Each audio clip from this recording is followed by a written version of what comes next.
आपको online business start करने के लिए क्या लगता होगा? आपको जीएसटीएन लगती होगी, आपको ईमेल आईडी लगता होगा, फ़ोन नंबर लगता होगा, पैन कार्ड लगता होगा, और क्या लगता होगा? और आपको इंफ्रास्ट्रक्चर लगता होगा जहाँ आपकी वेयर हाउसिंग होगी।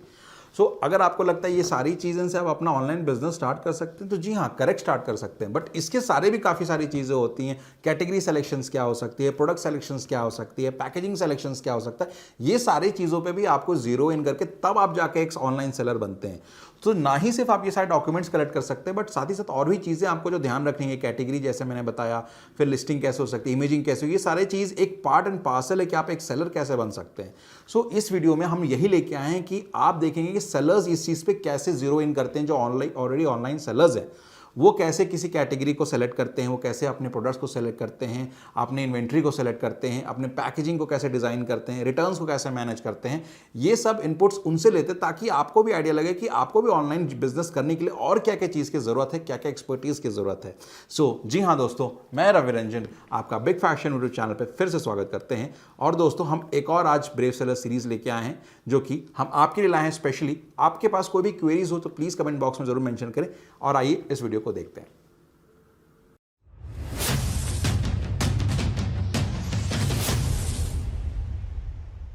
नमस्कार व्यूअर्स, मैं रवि रंजन बिग फैक्शन का एक और ब्रेव सेलर सीरीज आपके पास लेके आया।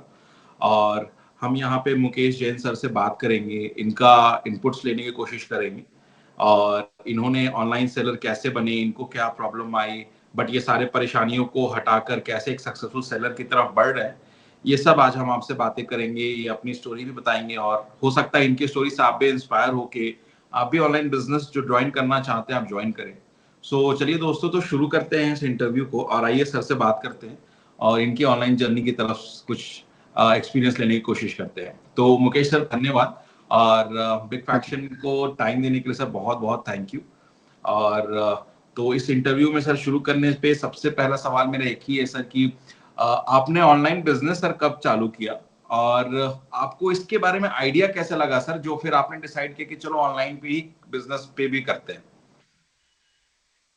इसको ना 7-8 साल पहले मैंने शुरू किया था। अच्छा। तब हमारे एक दो फ्रेंड थे, वो करते थे तो उनको देख के हमने फिर अपना काम चालू किया। ओके। स्टार्टिंग तो फिर मैंने अमेजोन से की थी, फिर फ्लिपकार्ट पे काम किया।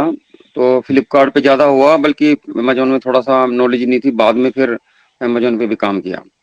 ओके। ऐसे है। तो ठीक, तो कुछ दिन तो नहीं आया काम, फिर जी काफी जी एक आध थोड़ा सा काम बढ़ा है, थोड़ा थोड़ा जी। थोड़ा करके। तो 7-8 साल से है सर फ्रेंड्स लोग को देखे बिजनेस करते हुए, तो फिर आपने, तो उससे पहले सर क्या ऑफलाइन बिजनेस पे ध्यान था कि कुछ और आप नहीं, करना? हमारा ये कोई बिजनेस नहीं था सर। अच्छा अच्छा, तो आपने बस स्टार्ट किया तो ऑनलाइन को ही एक बिजनेस स्टार्ट किया, करेक्ट सर। तो यस सर। व्यूअर्स को बता सकते हैं सर हम लोग की 17 हिल्स जैसा आपका स्टोर नेम है सर, तो कैटेगरी सर आपकी कौन सी है, उस पे भी थोड़ा आगे उस पे जानेंगे तो फिर उस पर आगे बातें करें। सर किस कैटेगरी में सर आप डील करते हैं? सर इसमें जो कैटेगरी है वो कैमिसोल है, टैंक टॉप बोलते हैं जी गारमेंट्स में, जी। स्पैगडी बोलते हैं, वही उसी कैटेगरी में। लेडीज इनर वियर आप बोल सकते हैं, करेक्ट करेक्ट करेक्ट। लैंग्वेज में आ जाता है। हाँ जी। तो ladies apparels and accessories clothes में आ गया, करेक्ट। तो सर जैसे कि और भी कैटेगरीज हैं अमेजोन पे, अपैरल्स में तो मेंस कैटेगरी भी है, तो आपको ये कैटेगरी सर आपने कैसे डिसाइड किया कि इस कैटेगरी में बिजनेस स्टार्ट करते हैं ऑनलाइन? तो इस कैटेगरी में आपने सर कैसे अपना डिसीजन बनाया?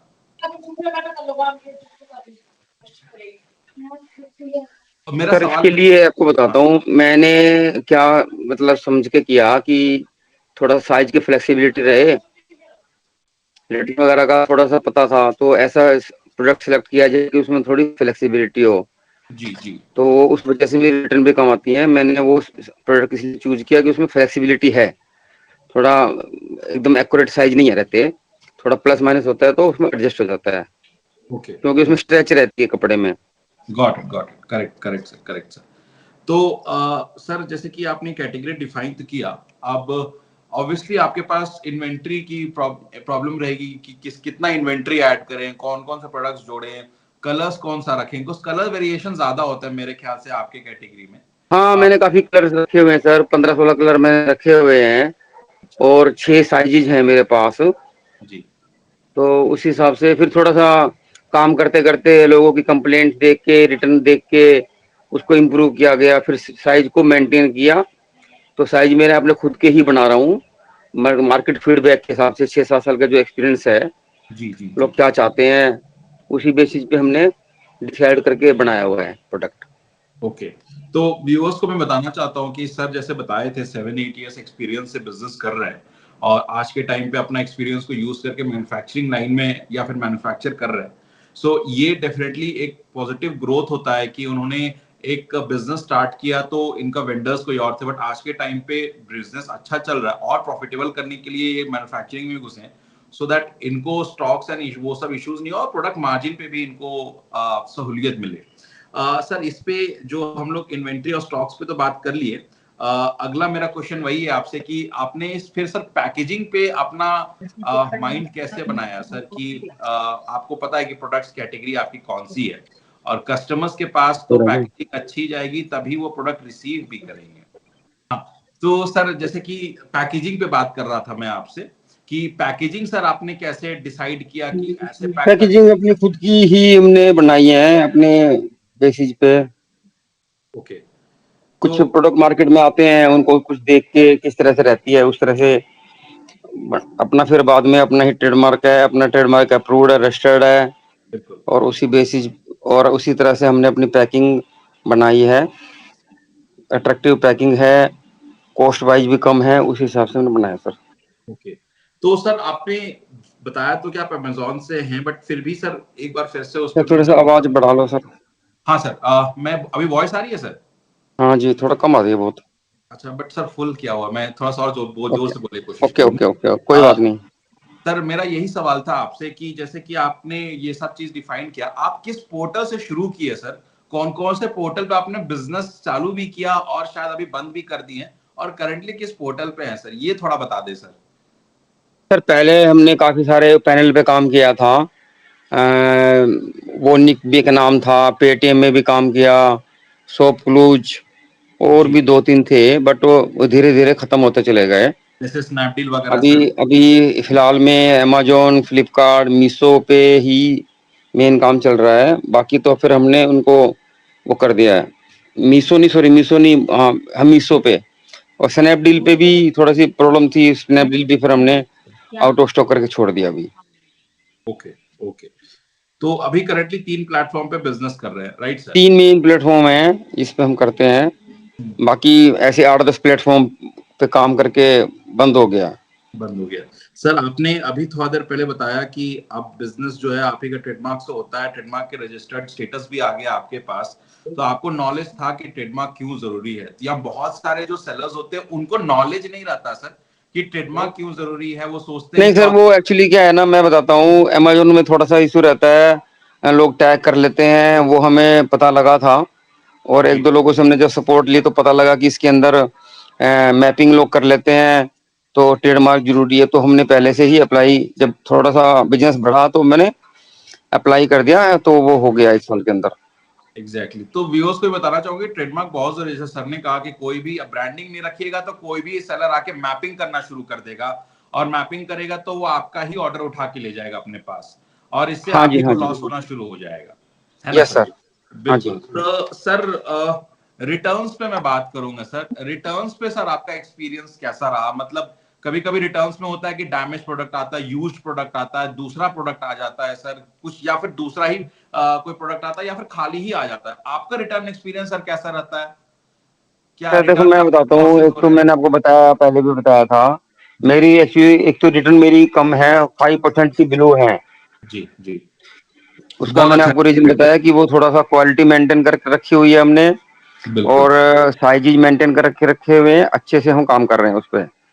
तो मैं हम एक एक पीस को थॉरली चेक करते हैं, और एक भी हल्का सा भी हमें डाउट रहता है तो एक धागा भी उसमें से निकला रहता है तो उसको हम नहीं लेते। तो एक तो ये है कि क्वालिटी एंड साइज कॉन्शियस हम है, इस वजह से मेरी रिटर्न कम आती हैं। और मैं फिर जब व्यूअर्स को रिटर्न बता। आती हैं तो इसमें कुछ एक्सचेंज आते हैं तो बहुत कम है, मतलब महीने में बहुत 1% भी नहीं होंगे, ओके। वो तो काउंटिंग के ही हैं। जी जी जी। साइज की वजह से कम आते हैं, तो कुछ लोग ऐसे ही रिटर्न कर देते हैं, मार्केट में हर तरह के लोग बैठे हुए हैं। जी, जी, कुछ बिल्कुल। तो ऐसे ही ऑर्डर करते हैं, पसंद नहीं आया या वापस कर दिया, या यूज करके पहन के भी शायद वापस कर देते होंगे। और बिल्कुल। कुछ लोग तो ऐसे ही हैं जो वो प्रोडक्ट पुराना डाल के माल निकाल के बैठे हुए दूसरा। हैं। मतलब बिल्कुल। रिटर्न का रीजन मैं बता सकता हूँ कि वो ऐसे जो फर्जी लोग बैठे हैं वही एक रिटर्न मेरे को मैक्सिमम आती हैं। तो एक्चुअल रिटर्न इतनी ज्यादा नहीं है कोई। बिल्कुल, बिल्कुल। तो सर मैं व्यूअर्स को बताना चाहूँगा 5% रिटर्न रेट है, तो अगर आप सोच रहे हैं कि 5% रिटर्न कम है या ज़्यादा है, मैं आपको बताना चाहूँ कि 5% रिटर्न रेट बहुत अच्छा रिटर्न रेट है। इट मीन्स कि उतना लॉसेस आप नहीं, आप रिटर्न्स की वजह से आपको लॉसेस बेयर नहीं करने पड़ रहे हैं। बिकॉज़ रिटर्न्स ज़्यादा रखेंगे तो लॉसेस ज़्यादा होगा, बिकॉज़ आपसे Amazon return charges, shipping charges, commission सारे डिडक्ट करता है, अगर कस्टमर रिटर्न हुआ तो। तो आपके लिए लॉसेस होता है। तो आप जितना कोशिश करें कि रिटर्न्स कम रहें, स्पेशली 5% या उससे कम का रहे, तो आपका बिजनेस अच्छा प्रॉफिट करता है। व्यूअर्स, इसलिए ये आप जरूर बिल्कुल ध्यान दें कि रिटर्न्स पे आपका माइंडसेट रहेगा। और जैसे सर ने बोला कि रिटर्न्स मैनेज करने के लिए क्या चीज ध्यान रखना है, क्वालिटी एक ही चीज है। आप जितना अच्छा अपना प्रोडक्ट्स पे क्वालिटी देंगे, आपकी उतना ही अच्छा कस्टमर बेस बनेगा, लॉयल लॉयल कस्टमर्स बनेंगे जो आपसे प्रोडक्ट बार बार खरीदेंगे। तो क्वालिटी एक ऐसी चीज है जो आपको मेंटेन करती रहनी होगी। अदरवाइज आप क्वालिटी नहीं मेंटेन करेंगे तो आपका बिजनेस डाउन होते हुए धीरे धीरे आपको दिख जाएगा, बिकॉज लोगों के कस्टमर्स व्यूज भी आना शुरू हो जाएंगे। तो सर अगला सवाल इस पे है, सर वेबसाइट पे सर आप कहां से पहुंचे हैं, वेबसाइट पे क्या प्लानिंग है, या फिर सर कुछ प्लान अभी तक नहीं किया आपने? नहीं सर, मैंने अभी तक ना वेबसाइट पे कोई प्लान नहीं किया है, क्योंकि थोड़ा सा अभी उतना बड़ा बिजनेस भी नहीं हुआ है और बहुत सारे प्रोडक्ट भी ऐड नहीं हुए हैं। एक दो ही प्रोडक्ट अपने हैं मेन, ओके। तो वही चल रहे हैं। अब अच्छा। तीन चार स्टाइल हैं और साइज कलर तो है ही, एक ही प्रोडक्ट है। तो थोड़ा सा इसको बिजनेस को दो तीन प्रोडक्ट चार प्रोडक्ट इसमें ऐड करके फिर इसमें हम सोचते हैं, क्योंकि इसमें खर्चा भी रहता है सर, बनाने का भी खर्चा रहता है, फिर ईयरली भी खर्चा रहता है। बिल्कुल, बिल्कुल, वो बिल्कुल। सब चीज के हिसाब से अभी होस्टिंग एंड किया डोमेन नहीं का है। खर्चा रहता है सर हर साल। है जी। होस्टिंग और डोमेन का खर्चा रहता है सर हर साल, सर्वर का। हाँ वो भी रहेगा, फिर वेबसाइट का भी रहेगा। तो जी, जी। मैं कर रहा हूँ वैसे प्लान, थोड़ा सा बहुत जल्दी इसको करेंगे, इस सीजन ओके। में कर सकते हैं। ठीक है। सर आपने बहुत सारे पोर्टल्स पे काम किया है पहले भी और अभी भी, अमेजॉन, फ्लिपकार्ट, मीशो भी है, और वूनिक आपने बताया था, पेटीएम बताया था, स्नैपडील बताया सर, और भी बताया। तो आपके पॉइंट ऑफ व्यू से ऑपरेशंस, आपको कौन सा प्लेटफॉर्म आपकी लगता है कि बेस्ट है, और इस प्लेटफॉर्म से हम स्टार्ट कर सकते हैं तो काफी अच्छा चीज ये प्लेटफॉर्म प्रोवाइड करता है। तो आपके हिसाब से सर, आपने इससे प्लेटफॉर्म पे काम किया सर, तो कौन सा प्लेटफॉर्म आपको अच्छा लगता है सर काम करने में? सर देखो, मैं बताता हूँ, अमेजोन एक ठीक है। जी। अमेजोन बेस्ट कह सकता हूँ मैं आज की डेट में। रीजन उसके पीछे बता देता हूँ। एक तो उसमें इजीली हम एडवर्टाइजमेंट लगा के कंट्रोल कर सकते हैं, वो है। बाकी ठीक है, उसमें ऐसी कोई ज्यादा इशू नहीं है। बिल्कुल, बट कुछ कमीशन वगैरह ज्यादा रहती हैं कंपेयर टू अदर प्लेटफॉर्म। बिल्कुल, तो बिल्कुल, बिल्कुल। उस हिसाब से थोड़ा सा प्रॉफिट कम रहता है। प्रॉफिट कम तो रहता है, सेकंड बट नंबर पे आता है फ्लिपकार्ट। फ्लिपकार्ट में प्लस पॉइंट तो क्या है कि थोड़ी कमीशन कम है, वो भी एक अभी कुछ टाइम से हुई है, पहले से नहीं थी।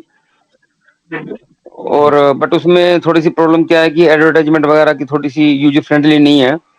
उसमें बजट बहुत जल्दी खत्म होता है और थोड़ा सा उतना कन्वर्सेशन हो नहीं पाता है। हो नहीं पाता। करेक्ट। वो दूसरा, मतलब इसमें थोड़ी सी लिमिटेशन है, you can not change price, MRP, वो थोड़ी सी उन लोगों ने अपने हाथ में थोड़ा रखा हुआ है। बिल्कुल सही बात। बट जहाँ पे कमीशन कम है, अगर 500 के नीचे हम कोई प्रोडक्ट लेते हैं तो फ्लिपकार्ट में ज़्यादा बेनिफिट है। अदरवाइज 500 के ऊपर तो फिर हम दोनों बराबर ही हैं। ठीक है सर। सर जैसे कि बिग फैक्शन से सर आप कैसे जुड़े, कब जुड़े, और हम लोग किस तरह से आपकी हेल्प करते हैं या कर सकते हैं, उसके बारे में थोड़ा बताइए सर। तो बिग फैक्शन से एक बार थोड़ा सा इशू आ गया था एक प्रोडक्ट में, तब मैंने जुड़ा था। ओके। तब मेरे को किसी ने बताया था, तब तो उसमें फिर एक बार थोड़ा सा मेरा जो है ये पैनल भी मेरा में कुछ इशू आया था, बंद हो गया था बेसिकली। रीइंस्टॉल कराने के लिए री उस तब मैंने स्टेटमेंट आपसे सर्विस। कांटेक्ट किया था मेन तो सर। जो मेरे तक याद है सर, री सर्विस रिलेटेड अकाउंट के कारण हो गया था, अकाउंट रिलेटेड बता रहा था अमेजोन, है ना सर? हाँ कुछ उन्होंने कुछ उसमें आ गया ऐसा इशू, जी, जी। फिर उसकी वो, बट वो ओके। हो गया था रिजोल्व, आपके एंड पे वो रिजोल्व किया था आपने। जी, जी सर। उसके लिए धन्यवाद सर। एक्चुअली आखिरी क्वेश्चन आप, हाँ सर बोलिए ना, बोलिए ना। हाँ जी, हाँ, मतलब वही एक मेन मतलब स्टार्टिंग वहीं से हमारे बिग फैक्शन से हुई थी। अच्छा, अच्छा। तो सर आखिरी क्वेश्चन आपसे पूछेंगे, ज्यादा समय बिल्कुल नहीं लेंगे। आखिरी सवाल यही है कि सर आप अपना फ्यूचर कैसे देखते हैं सर? अगर आप ऑनलाइन बिजनेस को लेके चलते हैं तो फ्यूचर कैसे देखते हैं सर, कि आपका फ्यूचर में ऑनलाइन बिजनेस कौन कितना परसेंटेज प्ले कर सकता है, वो कैसे आप सोचते हैं सर? सर देखो, मैं ये एक बोल सकता हूँ, या तो इसमें बहुत ज़्यादा इस पे डिपेंडेंट नहीं रह सकते हैं, जी। क्योंकि इसकी मार्केट बड़ी फ्लक्चुएट है। मार्केट प्लस नहीं हो रही है, बल्कि माइनस ही हो रही है। ओके। रीज़न क्या है कि कंपटीशन बहुत ज़्यादा बढ़ रहा है, और बहुत लोग इसके अंदर आते जा रहे हैं। वो क्वालिटी कॉन्शियस नहीं भी हैं, फिर प्राइस गिरा देंगे, बट कस्टमर तो एक बार लेता है। तो धीरे-धीरे करते हुए वो प्रोडक्ट बेसिकली सेल जो उतनी आनी चाहिए, वो नहीं आ सेल पा उतनी नहीं आती है। उसके लिए फिर आपको बहुत एफर्ट करते रहना पड़ता है। आप एडवर्टाइज़मेंट लगाइए, आप कूपन लगाइए, आप प्राइस कम करिए, वो सब कॉम्पिटिशन में हमें रेगुलर देखना पड़ता है, तब हम स्टैंड कर पाते हैं। अदरवाइज़ तो 1-2 महीने के बाद सेल आधी रह जाएगी, अगर हम उसको नहीं इंक्रीज़ करते हैं। नहीं। तो प्रॉफिट तो बिल्कुल ही खत्म हो जाता है, हो जा रहा है इस चक्कर में। कुछ तो रेट कम कर देते हैं हम, कुछ हम एडवर्टाइजमेंट में पैसा लगा दिया, फिर कूपन में लगा दिया, फिर सेल आई तब भी हमने डिस्काउंट दे दिया। तो बिल्कुल। बहुत ज़्यादा इसमें मतलब मैं इस पे डिपेंडेंट मैं नहीं कहूँगा कि रहना चाहिए। अपना सेकंड में और काम होना चाहिए, मेरा तो ये व्यू है सर। बिल्कुल, बिल्कुल। सो थैंक यू सर इस इनपुट के लिए। आई गेस कि व्यूअर्स को भी क्लियर रहा होगा कि अगर आप इनिशियली सेलर है तो क्या-क्या आपको पॉइंट्स ध्यान रखने हैं, कौन-कौन चीज़ की आपको चीज़ नोट करनी है ताकि आपको बिज़नेस हैम्पर ना हो और एक सक्सेसफुल बिज़नेस की तरह आप बढ़े। उम्मीद करता हूँ व्यूअर्स कि आपको सर के इनपुट्स काफ़ी ज़्यादा अच्छे लगे होंगे और इनके इनपुट्स पे आप वर्क भी कर रहे होंगे। अगर आपके पास फिर भी कोई डाउट्स है तो कमेंट बॉक्स में प्लीज़ मेंशन करें। बट फिलहाल तो मैं सर को से अलविदा चाहता हूँ। Sir thank you so much, आप हमसे जुड़े और अपना कीमती समय दिए सर, उसके लिए फिर से बहुत-बहुत धन्यवाद। उम्मीद करता हूँ सर अगले इंटरव्यू के लिए फिर से मिलेंगे, जहाँ पे हम लोग सेल्स की बातें करेंगे और उस एंड से हम लोग कोशिश करेंगे बातें करना। सो उसके लिए धन्यवाद सर, मिलते हैं अगली बार। Thank you sir. Okay, thank you sir, thank you. Welcome. अगर आपको कोई भी आपके क्वेरीज या डाउट्स अगर हमारे इस विषय में नहीं कवर हुई, हमारे इंटरव्यू नहीं कवर हुई है, तो उसे प्लीज़ हमारे कमेंट बॉक्स में ज़रूर मेंशन करें। और साथ ही साथ अगर आपको वीडियो पसंद आए तो उसे लाइक एंड शेयर ज़रूर करें। और साथ ही साथ अगर आपने हमारे चैनल बिग फैक्शन को सब्सक्राइब नहीं किया है तो जाइए सब्सक्राइब कीजिए सबसे पहले और बेल आइकन को भी ज़रूर दबाइए, जिससे बिग फैक्शन के आने वाली हर वीडियो की नोटिफिकेशन आपके पास सबसे पहले आए। बिग फैक्शन से बने रहने के लिए धन्यवाद। Thank you.